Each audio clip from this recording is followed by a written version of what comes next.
C'est l'heure d'écouter Laurent Tessier. Bonjour Laurent. Bonjour à tous. Vous nous parlez ce matin du classement des villes les plus infidèles de France. Avez-vous déjà été infidèle en amour? Avez-vous déjà trompé? Nous venons de l'apprendre, Bordeaux est la ville en France où l'on est le plus infidèle. C'est là où les couples se trompent le plus. 13% des adultes sont inscrits sur le site de rencontre extra-conjugale Gliden. La plateforme vient de publier le classement. Et l'infidélité. Le film Camping de Fabien Antoniente avait bien résumé le sujet. Qu'est-ce que tu fais là dans ta poche? T'es en train de l'effacer là? Ah vas-y, donne-moi le portable ou je... Écoute, ça va te paraître complètement dingue, mais je ne connais pas cette Bunny. Alors, Paul, je suis dans la région, je pense à toi, j'attends ton coup de fil, mon beau bouffeur de minou signé Bunny. À la deuxième place du classement, Lille avec près de 13% de personnes infidèles et Paris complète le podium avec plus de 10% des adultes qui vont sur le site de rencontre, suivi de Lyon et Rennes. Alors je pose la question, pourquoi certains trompent-ils? La sexologue Thérèse Argot en avait parlé dans notre émission Pascal Pro et vous sur Europe 1 il y a plusieurs mois. Les gens sont infidèles pour deux raisons.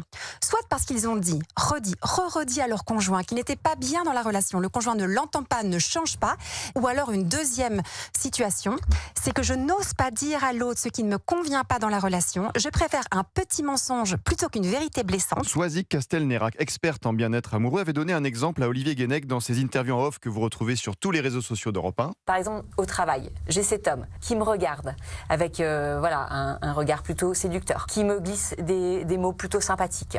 Évidemment que je vais être attirée, que je vais avoir envie d'aller vers lui. Il y a des grandes villes moins concernées par le sujet. Marseille arrive à la 10e place du classement avec seulement 3% de personnes infidèles. Et contrairement aux idées reçues, ce ne sont pas les hommes qui trompent le plus. La sexologue Thérèse Argot nous avait raconté ce qui se passait dans son cabinet. C'est beaucoup de femmes qui trompent leur mari. Moi, j'ai beaucoup plus vu ça dans mon cabinet.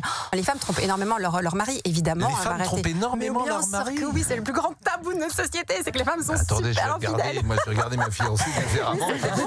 Et selon un sondage IFOP publié l'an dernier, 26% des Françaises ont déclaré avoir déjà été infidèles au cours de leur vie. Et quand c'est madame qui trompe, les chances de survie du couple sont moins importantes. Quand j'ai en consultation un couple qui vient, si c'est monsieur qui trompe madame, franchement, il y a 7 chances sur 10 que j'arrive à réparer le couple. Si c'est madame qui trompe monsieur, franchement, c'est sûr que c'est mort.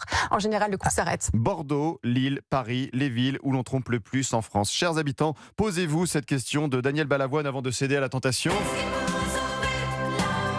Et allez voir tout de suite votre moitié pour lui dire l'un des plus beaux messages offerts par Céline Dion. Dès qu'il peut mettre du Céline Dion, Laurent Tessier, de toute façon. Je ne pense qu'à la vente générale de 10 heures. Vous n'avez pas le droit de jouer au top jeu Europe 1. Bah non. Oh là là, c'est dur, c'est dur. Bon, go déménager à Marseille, alors c'est ça que vous nous conseillez. exactement. C'est incroyable ces amplitudes Bordeaux, d'infidélité. capitale de l'infidélité. Merci beaucoup pour cette information absolument cruciale. C'est important. Je crois que les auditeurs d'Europe 1 ne vont retenir que ça ce matin. Bah oui. Et ils ont bien raison. Merci beaucoup Laurent. Place au